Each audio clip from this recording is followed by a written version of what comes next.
1974, many schools of yesteryear, like those attended by our heroes throughout the country, were the hotbeds of political education and awakening, which so many young people make the crucial decision to fight for the liberation, the freedom and independence of our country, Zimbabwe. Such was the centrality of schools as mobilization grounds towards our liberation war efforts. At the present time, there is a new kind of revolution, one that is driven by science, by technology, and digitization and innovation. Education institutions must rise to the occasion and produce young people that can effectively drive the development, prosperity, and growth of our nation. I further challenge the sector, along with the youth and the learners at every level, to be inspired by our rich liberation war history and leverage on our heritage-based education 5.0. You should be the new heroes who propel a knowledge-driven economy, anchored on new technologies for the industrialization and modernization of our nation beyond Vision 2030. My dear fellow mourners, against the main challenges and dangers associated with joining the liberation armed struggle, our late national hero crossed the border via Botswana to join the liberation armed struggle under ZIPRA in 1977. Following perilous journey, which included imprisonment at Selive Pikwe prison, he was airlifted to Nampundwe camp in Zambia.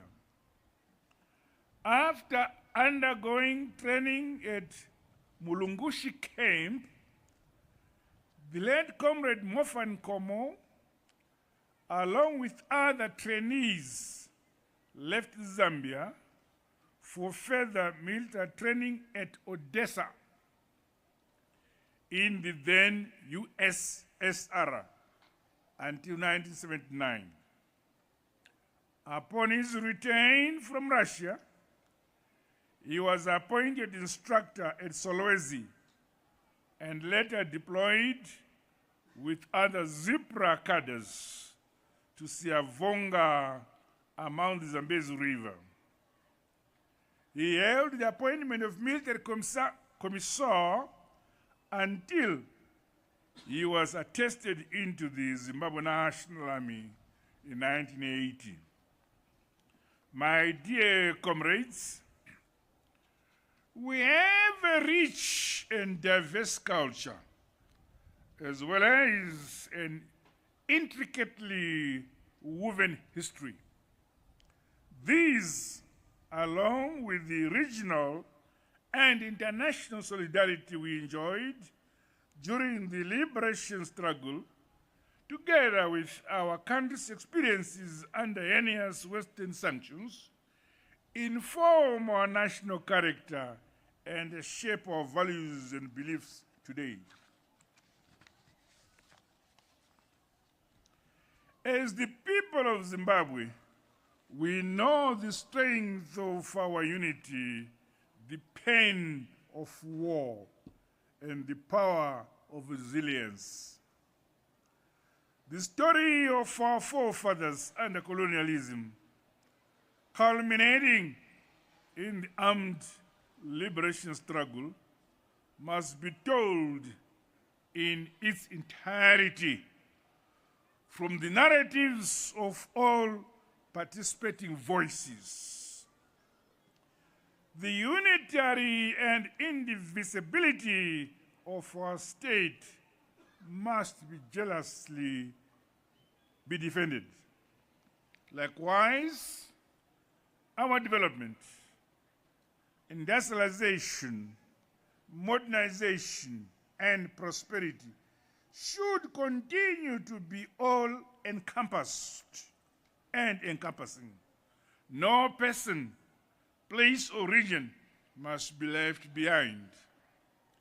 It is in this spirit that the Second Republic, under ZANU-PF, is accelerating the devolution and decentralization agenda.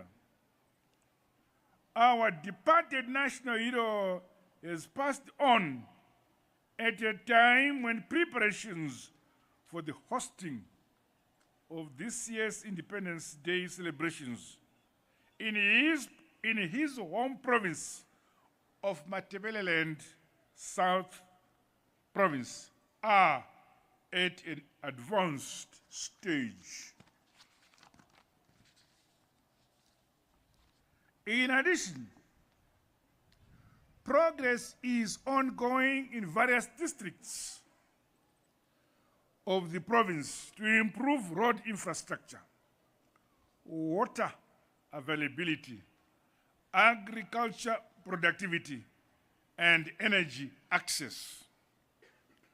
To improve access to training and skills development for the youth and women, the construction of a vocational training center at Matobo district has commenced. The Second Republic is scaling up policies and programs that will see the full realization of the aspirations that inspired many of the sons and daughters of Zimbabwe to wage the protracted war of liberation. National unity, national peace and development, and social cohesion remain at the core of all activities of our government. Similarly, the solidarity and support that helped us in our war for independence and endure the years under sanctions inform our choices today. We remain forever an independent, free, and sovereign people, a friend to all and an enemy to none, driven by our national interests alone.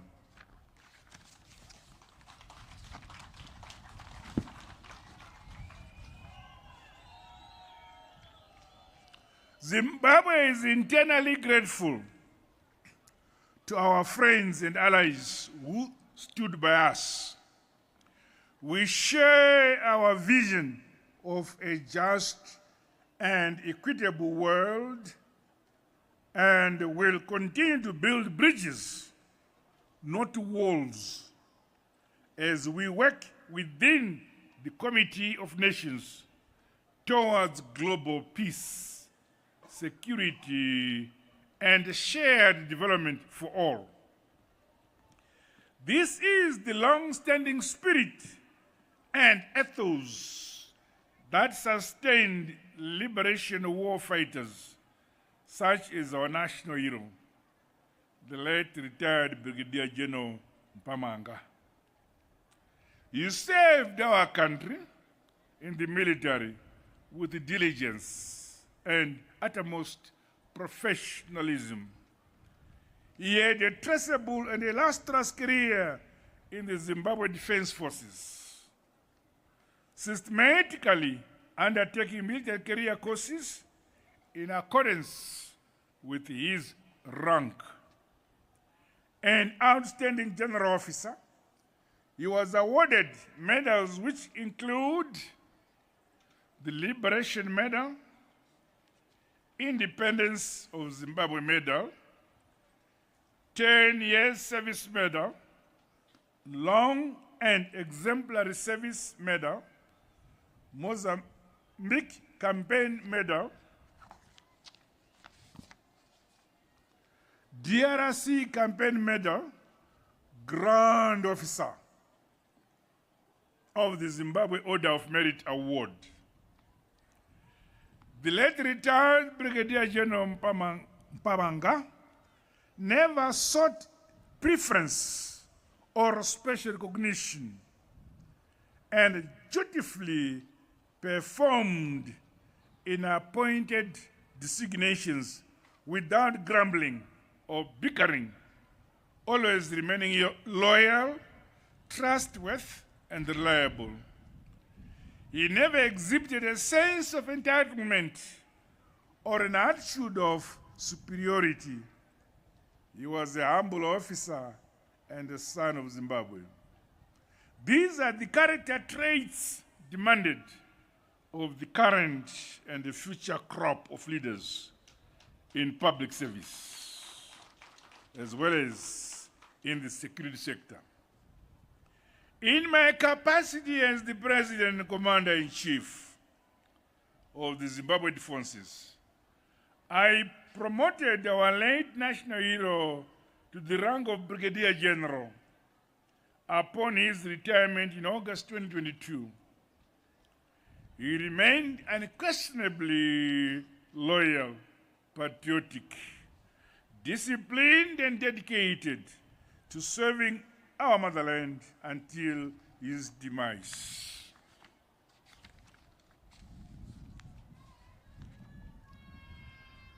His legacy is a shining example to future generations of the power of courage, conviction, and a selfless patriotism.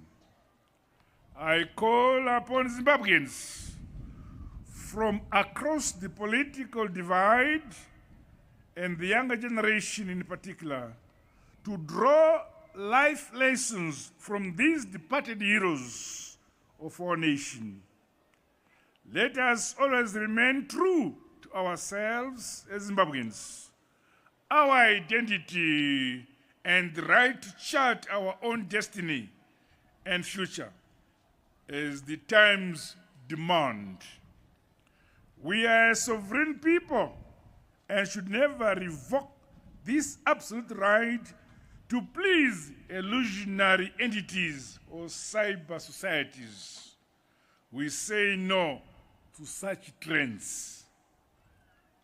Zimbabwe is an independent country. We shall do that which is right and necessary for us, so that our people can enjoy a higher quality of life and well-being.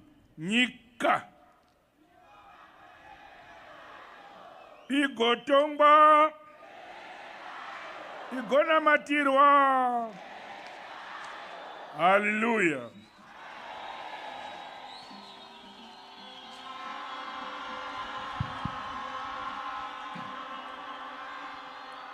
My fellow mourners, as we lay to rest our national hero, the late retired Brigadier General Mpabanga, I say to him, you fought a good fight.